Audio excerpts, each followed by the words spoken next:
Thanks for joining us on the Cultured Meat and Future Food Show. On this episode, we have Dave Schnettler of Lab Farm Foods.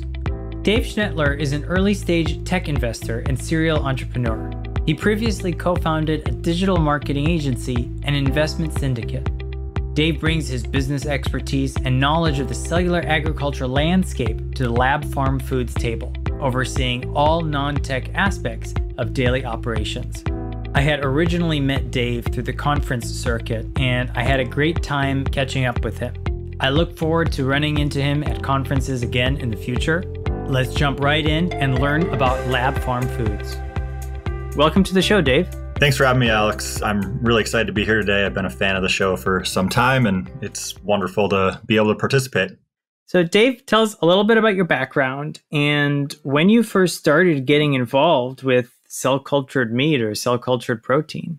Yeah, so I would say I took a pretty non-traditional route to getting here, which I think is probably common for a lot of people in this space. But my first decade plus of my adult life, I spent as a professional poker player, obviously quite unrelated to this field. From there, I transitioned to co-founding a digital marketing agency with a friend I'd met at the poker tables. Did that for a few years, was never super passionate about it, and was fortunate enough to be able to sell it right at the beginning of 2018. And maybe coincidentally, that was right as I was beginning to learn about this whole idea of cellular agriculture. Just by random chance, I came across it in some totally unrelated book, I think towards the end of 2017, and was just immediately obsessed with the idea. Recognized it as just one of those things that I thought was a totally inevitable future, and knew I wanted to be involved, but clearly had no connection to the industry. So what I did have was a little bit of investing experience. And as a result of that, I decided to found an angel investing syndicate, which was specifically dedicated to the space. So we were just looking for early stage companies in the cultured meat space. It was called Clean Impact Ventures. And we ended up funding Higher Stakes out of the UK, their pre-seed round, which I think was like October of 2018. And I was really just trying to source my next investment deal when I was introduced to my now co-founder, Tiziano, through Brian Spears of New Age Meats. And Tiziano was still a biomedical researcher at the time. He was raising money for this new venture, but it was also quite apparent that he was hunting for a co-founder. And we quickly hit it off, realized we had very complementary skill sets, and shortly after just decided to partner up and take on this challenge together and became Lab Farm Foods. That's definitely a unique path. How did you transition from investor to operator? Like, how did that feel? It had been a goal of mine from when I first got interested in the space, but I thought, given my lack of tech knowledge, lack of industry insight, that it was going to take much longer than it did. But as soon as the opportunity arose, I was pretty ready for it. And I had just gotten out of an operator role in my previous marketing business. So it wasn't like it was a huge transition. The investing only ended up lasting something like a year. And then I was jumping right back into operation side. Cool. And we'll talk a little bit more about that investing side of things in a little bit. But tell us in greater detail what Lab Farm Foods is focusing on and why there's a need for this technology in the market, especially since you as an investor probably looked at a lot of different entry points into the market. What is kind of the unique selling proposition of what Lab Farm Foods is doing?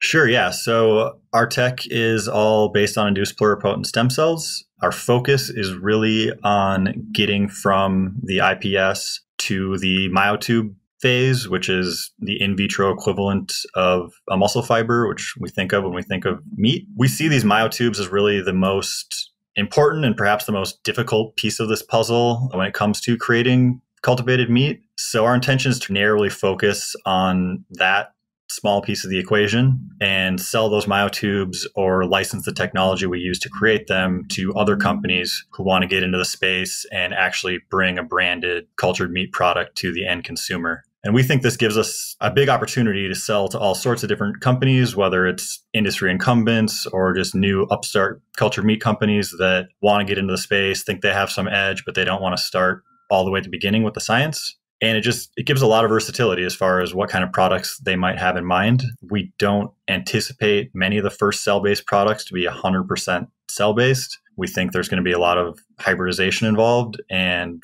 so we just want to leave maximum room for versatility, letting people use our cells in whatever types of products they can dream up. Great. And right now, you don't have any plans to have any type of consumer-facing product. Is that right? Correct. Yeah, we don't. Okay, great. And it's interesting to actually talk about what percentage of the final product will be a cultivated meat product. We recently heard from Just, and they were saying that the threshold is about 70%. We have seen a lot of tastings happening, and a lot of times that's like an unknown percentage, but usually less than 20, maybe less than 10. What do you think will be that ultimate threshold for what defines like a cultured meat product in terms of, we're talking about hybrid, I don't want to use the word fillers, but non-cultured muscle cells, for example. What do you think is that threshold? Yeah, that's a great question, and one that I've thought about a lot and haven't necessarily come up with a great answer yet. I think a reasonable threshold would be, say, 51%. If it's a majority cultured cells, that would certainly qualify as a cultured product in my mind. Like you said, it's, I don't know if frustrating is the right word, but it's certainly a little annoying, just the opacity of some of these tastings and prototype demonstrations and stuff that have happened where it hasn't been very clear, like you said, whether it was less than 10% cells or whether it was 70% cells, because there's obviously quite a gap there and a vast difference in terms of how much the cells are actually contributing to the taste and the texture and ultimately the price. And I think the price component is where, it might make sense for something more like 50% or maybe even less, maybe say 25% cells to be in the picture for some of these first products, just because that means you're going to be using 50 or 75% ingredients that are probably an order of magnitude cheaper. Great. Yeah. And I think when looking up what percentage of beef is in a hot dog, I think it's anywhere between 40 to 60%. So coming in that 51% mark, I think will be enough to satisfy consumers, unless they do some deep digging into it. So I don't know. We'll see. That'll be interesting to see what happens. Yeah, I think that makes sense. And I think that analogy is pretty apt. So I want to follow up about the other team members. I will ask about Tiziano's research in just a second, but how big is the team now? And do you have any plans for growth in the immediate future? Yeah, so the team right now is just the three of us, myself, Tiziano, and Jeremy is a lab technician who's essentially acts as Tiziano's right-hand man. But we do have plans to expand in the near future. We're currently specifically looking for another stem cell biologist as well as a biomaterial scientist, and trying to kind of line those two hires up with upcoming seed raise. Okay, great. And so once those job descriptions are out, we'll be sure to spread the word, because I know there are a lot of researchers that are not in the field right now, but super excited to get into it, especially with all the buzz going around. One of those kind of big news items as of late is Singapore approving the sale of cultured meat for Eat Just Inc. or Just. What do you think this means for the industry? Do you think this is good? Do you think there are still a lot of dangers out? And, when Just first announced that they were going to release their product, I think it was at the end of 2018. So now we're 2 years later and finally got regulatory approval. So do you think that this is good for the industry, or do you think there's still a lot of risk in terms of consumer perception? Yeah, I think it's a huge milestone. I think overall it's great for the industry and everyone should be pretty excited about it. Kudos to Josh and everyone at Eat Just for pulling it off and managing to be first. Like you said, they've had their sights set on making this happen, I think, for nearly 2 years. So it's got to be a huge amount of pride and sense of accomplishment to see it finally becoming a reality. And it is a huge milestone for Just, but it's also huge for the industry as a whole, just in terms of putting us on the map, like you said, whether it's for hiring, for attracting investment capital, for getting future customers excited, and de-risking things in the eyes of investors now that there is this clear path to market. I don't see a ton of risk in terms of, as you're mentioning, like what the downside is as far as if they're doing things too early or too soon or whatever. I would say in general, I trust Just's process. I trust the Singapore regulators to get things right. And in general, my opinion of this industry, being in it, is that these products are generally safe, and it would be somewhat difficult to do things in a way where it would actually be a massive risk, in my somewhat non-scientific opinion. So I don't think there's too much downside here. I think Just will get it right. And I'm hoping that the Singapore taking the lead on this will motivate the USA and the EU and some of these other jurisdictions to hopefully get moving and get their own regulation in place or make it a higher priority. But yeah, as soon as travel's viable, I would love to fly out to Singapore and check out Just's offerings, see what the whole cultured meat in a restaurant experience is like. And obviously, I'm not concerned with the safety element or anything like that. So I'd love to go check it out. Yeah, it's actually funny because we often ask, how much would you be willing to pay to try cultured meat? And now it could be a flight away. We're probably not going to get anywhere to price parity with these initial offerings, but now it's really going to be coming into reality. So hopefully things with the pandemic become more tame. And as the vaccines are going out, it'll be very exciting to fly out to Singapore and try it. Absolutely.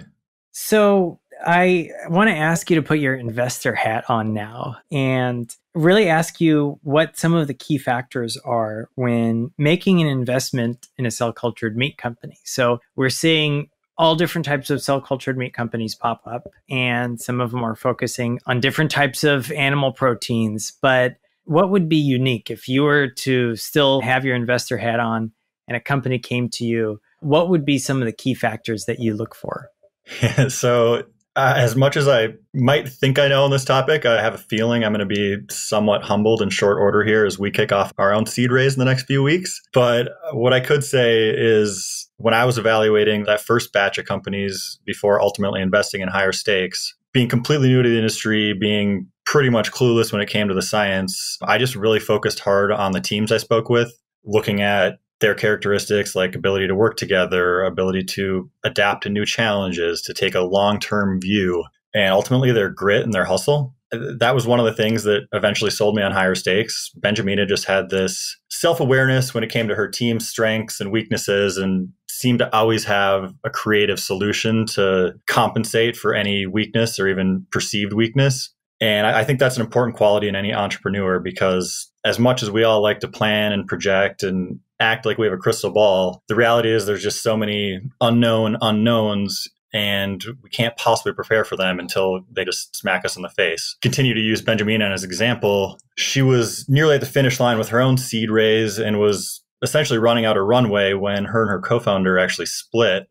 And I think this would have killed the vast majority of companies in her position, but she had the grit and determination to keep going and ended up closing her round and getting some probably more money than she was asking for and some pretty high caliber VCs. So I would say prioritizing those characteristics so far paid off for me. And hopefully I can demonstrate a similar level of conviction and grit and hustle when I'm pitching investors on the other side of the table.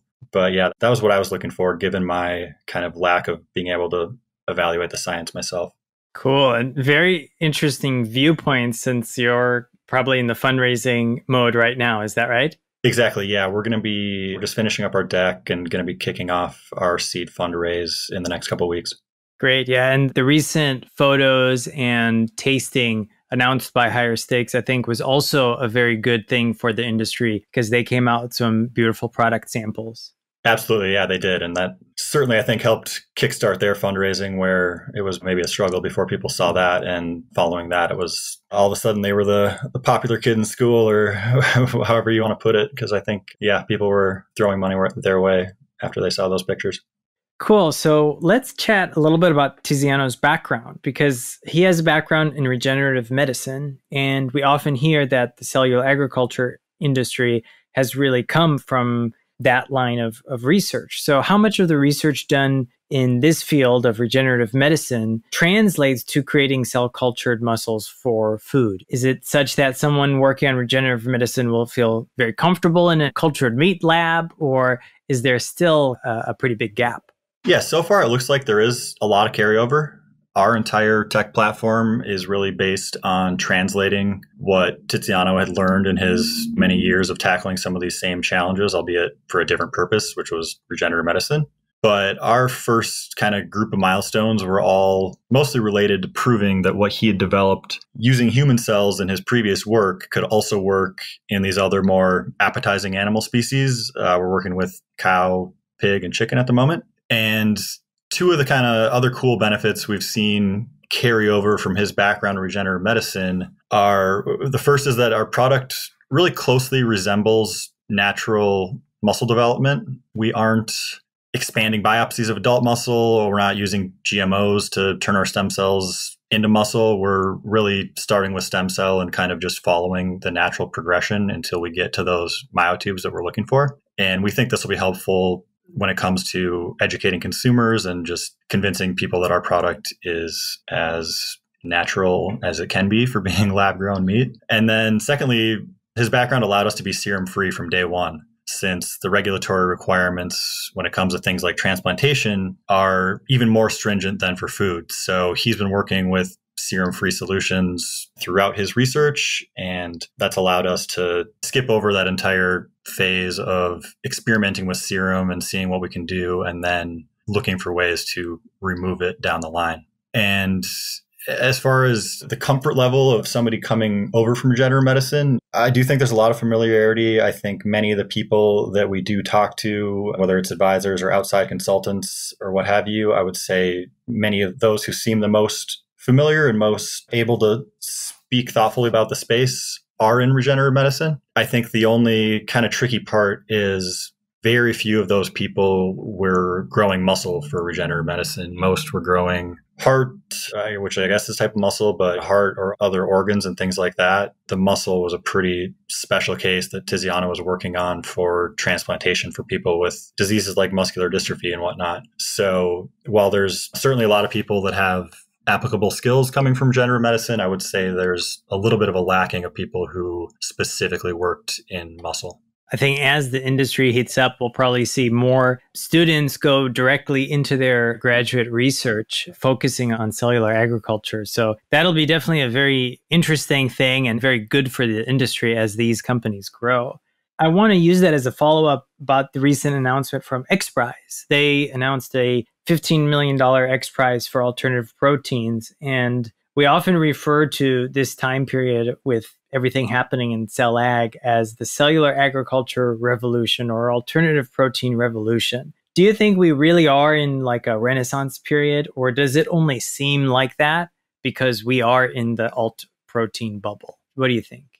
Yeah, I absolutely believe it's a cellular agriculture revolution. I think those are the exact words I actually use in our little introductory video on our website. Yeah, that's where I got it. I was going to say, I don't know if I coined that, but yeah, I like that phrase a lot. We're still just not even touching like the adoption curve yet. I would say almost every new person that I introduce to the concept of cellular agriculture, no matter how explicitly I try to communicate it, there's always this significant lag time before I can like really see it click that they understand what we're doing is not the same as the plant-based approach being taken by companies like Beyond and Impossible. And I really enjoy having those conversations and love seeing them go through that same epiphany or light bulb moment that I went through back 3 years ago or whatever it was. But as much as it feels like we are finally getting some mainstream press while viewing things from within our bubble, I would say still something like probably less than 10% of people that I talk to and introduce to the concept have really any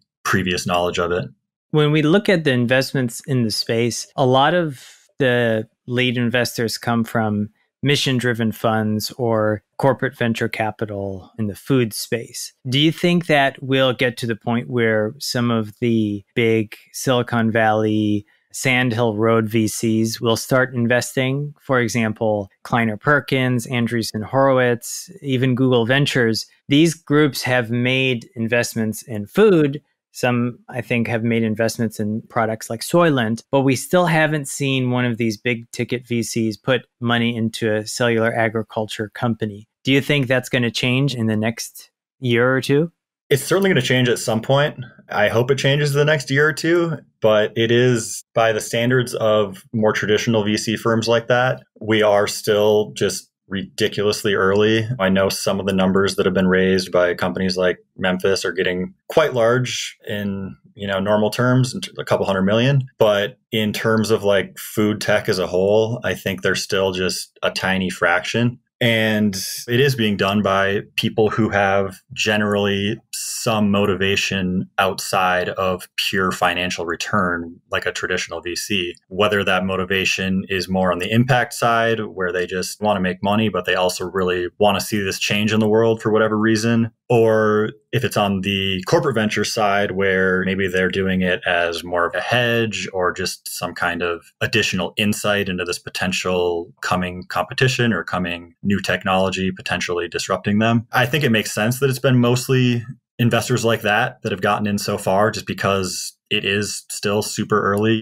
We finally are now seeing regulation in one jurisdiction, but in general, there's still a major lack of being able to commercialize. Obviously, people have demonstrated differing levels of tech and differing levels of scale, but it's a very long road. Even for the plant-based sector, if you look at Beyond or Impossible's kind of trajectory, it took them like 10 plus years to get to where they are and to get to even like sniffing profitability. So in normal VC terms, if you're looking at, hey, this might be over a decade before we see profit, that's problematic.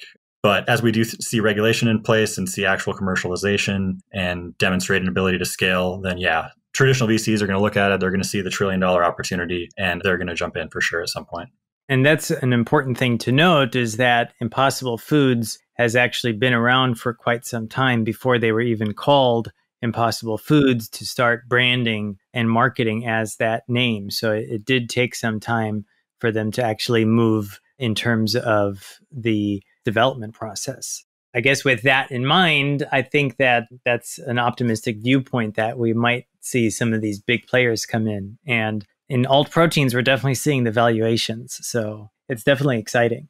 What are your personal motivations for working on Cell Ag? Do you see it as a really exciting business opportunity, or is there more than just the business side of things that is really a driving force for you personally? Yeah, so I am an ardent carnivore. I eat meat every day, just about every meal. I know this makes me probably somewhat of a minority in this industry, actually. But for better or worse, I'm also acutely aware of the impact that my eating habits do have on our planet, on the animals I eat, potentially even on my own body.